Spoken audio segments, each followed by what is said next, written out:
Bonjour chers auditeurs, bienvenue dans ce nouveau numéro de Sports. J'ai avec moi John Atisso, Michel Ateba et Danet Kelak qui sont actuellement au Cameroun pour couvrir la CAN pour la plateforme Sports. Nous allons parler d'un sujet bien particulier qui est sur les prétendants à la victoire et leurs difficultés à rentrer dans la compétition. On a vu les difficultés de l'Algérie, on a vu les difficultés du Maroc, on a vu les difficultés de l'Égypte, voire même les difficultés du Cameroun.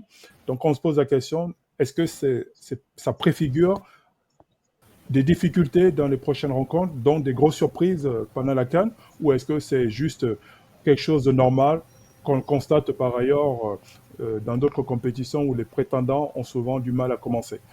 John, qu'est-ce que tu en penses? Allô John, qu'est-ce que tu en penses? Ah John, je ne t'entends pas. Donc Michel, je te laisse la parole. Oui. Oui Michel. Alors oui, Roger, moi je pense que c'est une entame, c'est vrai, un peu timide, mais la compétition, parfois, elle commence comme ça pour les grandes nations. J'en ai pour preuve le Cameroun qui a remporté la Coupe d'Afrique des Nations en 2017. Je me souviens que à l'époque, les Lions indomptables avaient débuté par un match nul, justement, contre le Burkina Faso. Un but partout, un but, n'est-ce pas, un but égalisateur d'ailleurs de Benjamin Moukanjo. Mais par la suite, on s'est bien rendu compte que les Lions, les Camerounais, l'avaient emporté face, n'est-ce pas, au Cap-Vert, 2-1, avec, n'est-ce pas, ces deux magnifiques buts, un de Ngandui et de Alain Siani à l'époque. Et puis, c'est parti par un match nul à la troisième rencontre. Et puis, le Cameroun, c'est parti. Le Cameroun a remporté l'édition. Donc, je pense que tous ces ténors, entre guillemets, qui ont commencé par des matchs nuls, par des comment dirais-je, timidement la compétition, c'est tout simplement dû au fait que la compétition vient de commencer et que, voilà, au fur et à mesure que les rencontres vont se dérouler, je pense que la mayonnaise va prendre et puis la machine sera définitivement lancée. Mais alors, ok, timidement certes, mais qu'est-ce qu'on parle? L'Égypte a quand même perdu contre le Nigeria. On va dire, John, que le Nigeria est un prétendant à la victoire, mais c'est une surprise quand même que l'Égypte perde contre le Nigeria. John, qu'est-ce que tu en penses? Bon, ce n'est pas une surprise, là on parle de choc. Donc lors des grands matchs, c'est l'équipe la plus structurée tactiquement, l'équipe la plus organisée qui prend le dessus. Hier, on a vu clairement que le Nigeria a surclassé l'Égypte, pas en termes de résultats, mais dans le jeu, l'équipe n'a véritablement pas existé. On a vu les Kelechi Iheanacho, les Simon Moses qui ont été tout feu, tout flamme au niveau de l'attaque, et surtout en défense, les Trouste Kong, les Ola Aina, et les autres ont véritablement mis en difficulté Mohamed Salah et ses partenaires, et à la fin, on a juste vu que le Nigeria était au-dessus. Maintenant, je rejoins véritablement Michel Ateba par rapport à son analyse. Par rapport à ces grandes équipes, il ne faut pas attendre des entames de compétition tambour battant. Je donne l'exemple de la France en 2018 lors de la Coupe du Monde en Russie, qui a souffert face à l'Australie. Tous les médias étaient tombés sur l'équipe de Didier Deschamps, mais par après, Deschamps a fait des réajustements tactiques. C'est cette équipe-là qui s'est métamorphosée par la suite pour aller remporter la Coupe du Monde. Donc là, ce n'est pas alarmant. Oui, certes, l'Algérie a été tenue en échec par la Sierra Leone, mais c'est déjà le premier match. Et là, le deuxième match va suivre très rapidement et c'est là qu'on verra véritablement la force des grandes équipes et la faiblesse des petites qui ne sont pas habitués à enchaîner des matchs de très haut niveau dans un espace dans un espace de temps assez réduit. Alors, est-ce qu'on part du principe que la défaite de l'Égypte signe un peu sa sortie, entre guillemets, prématurée de la liste des prétendants à la victoire finale? Non, on ne peut pas le dire, tout de go. Écoutez, il y a plein d'exemples des équipes qui ont été battues lors de leur première rencontre, qui se sont ravivées par la suite, qui ont par ailleurs remporté la compétition. Les exemples, les illustrations ne me viennent pas comment dirais-je, à l'instant, mais je pense qu'il y en a, on pourrait en chercher. Ça a été un faux pas. L'Égypte est véritablement tombée sur une équipe en place, solide. John le rappelait tout à l'heure hier contre, n'est-ce pas, contre le Nigeria.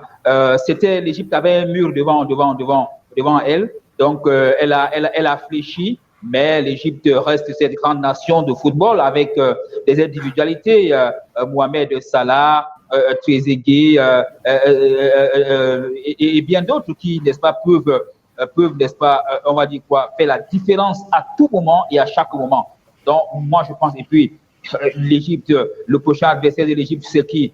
C'est le Soudan, c'est je crois, le Cap-Vert. Donc, moi, je pense que l'Égypte a encore vraiment sa carte à jouer. Le faux pas d'hier pourrait être, n'est-ce pas, on voit un vieux souvenir dans les jours à venir. Michel, merci pour le propos. Moi, une chose que j'ai relevée dans ces premiers matchs de groupe, c'est qu'il n'y a pas vraiment de petite équipe. Je pense que le niveau est en train de se niveler vers le haut et que les petites nations, soi-disant les petites nations, tiennent la dragée haute aujourd'hui aux prétendants aux grandes nations. Donc, quand on dit demain, l'Égypte va rencontrer le Soudan, c'est pas forcément une garantie que l'Égypte va battre le Soudan facilement. Ça va être aussi un autre challenge pour l'Égypte, comme l'Algérie. Je pense aujourd'hui qu'on a tendance à oublier que cette CAN est en train de mettre en avant le fait que les petites nations ont remonté leur niveau assez proche des nations dominantes, qu'aujourd'hui on voit des matchs très serrés et que ça augure de très très belles rencontres dans les jours à venir. Est-ce que vous partagez mon avis? John.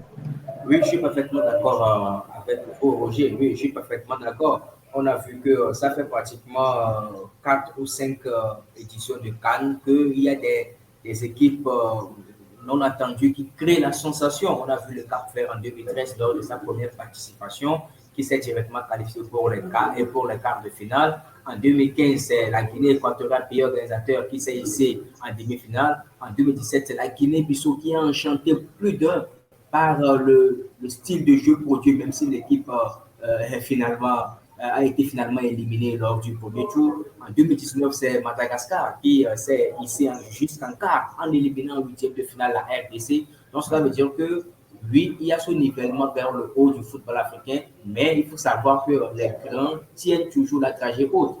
L'Algérie a gagné la CAN, le Cameroun en 2017, en 2015, c'était la Côte d'Ivoire. Donc, les grands arrivent toujours à tirer leur épingle du jeu. Et moi, je pense que lors de la première journée, il y a un coach qui l'a dit en conférence de presse, je pense bien, c'était Patrice Baumel hier, que la difficulté du premier match, c'est que tous les compteurs sont à zéro. Donc, toutes les équipes se valent, mais s'il y a les favoris, les outsiders et puis les double faits. Donc là, tout le monde se bat pour avoir les premiers points de la compétition, mais à partir de la deuxième journée, de la troisième journée, on voit véritablement que les grandes équipes, généralement, font la différence parce qu'il y a des changements tactiques qui se font, il y a des équipes qui montent avant le début de la compétition, et là, on voit véritablement la différence. Donc là, pour véritablement faire une analyse assez approfondie, j'attends la deuxième journée et le début de la troisième journée pour véritablement voir que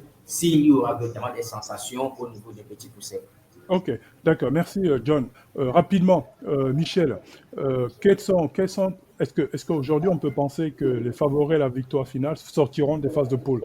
Alors, prédiction, Michel et John. Michel, est-ce que tous les prétendants vont sortir des phases de poule, d'après toi, Michel? Écoutez, je ne sais pas, sortir quoi, de la compétition ou alors sortir des phases de poule? Des phases de poule pour aller en phase d'élimination directe. Allez, il faut non, on le saurait, n'est-ce pas?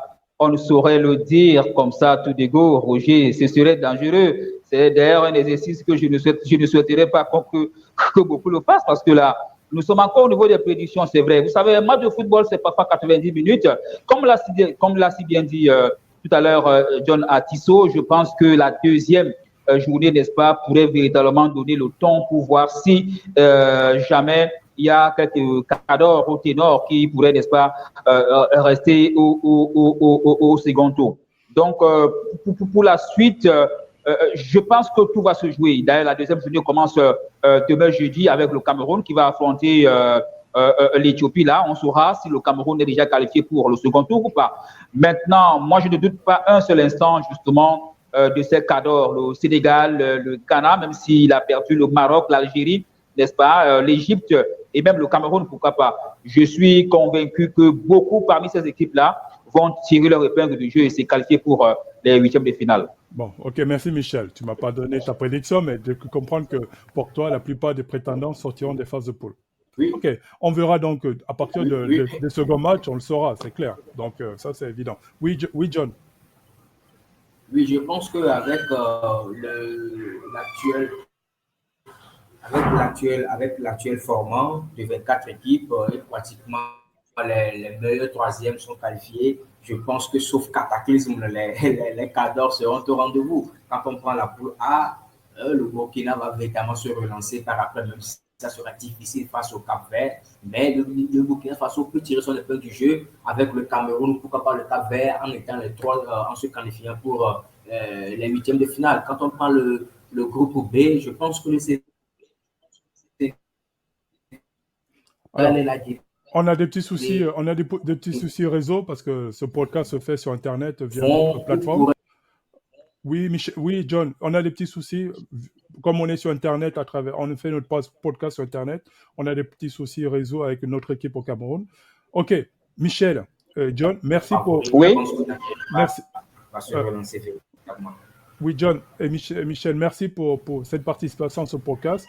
On a eu des petits soucis réseau à la fin, un peu de bruit de fond, mais c'est pas grave. On est au Cameroun, on est en plein dans la CAN, c'est normal. Nos équipes sont sur place et c'est très difficile de trouver des endroits où il n'y a pas de bruit de fond en ce moment dans cette CAN très animée. Donc merci Michel, merci John, merci, je t'en prie Roger. Merci Danny de nous avoir accompagnés. Prochain sujet, on parlera des matchs de second tour et donc on fera un état des lieux encore une fois des équipes qui pourront sortir leur épingle du jeu et sortir des phases de groupe. Aujourd'hui, je vous ai collé une colle, vous n'avez pas voulu tomber dans le piège de donner des prédictions. C'est tout à votre honneur, mais on va revenir à la charge. Hein. Ok. Merci beaucoup les gars et à demain. Je t'en prie. À demain.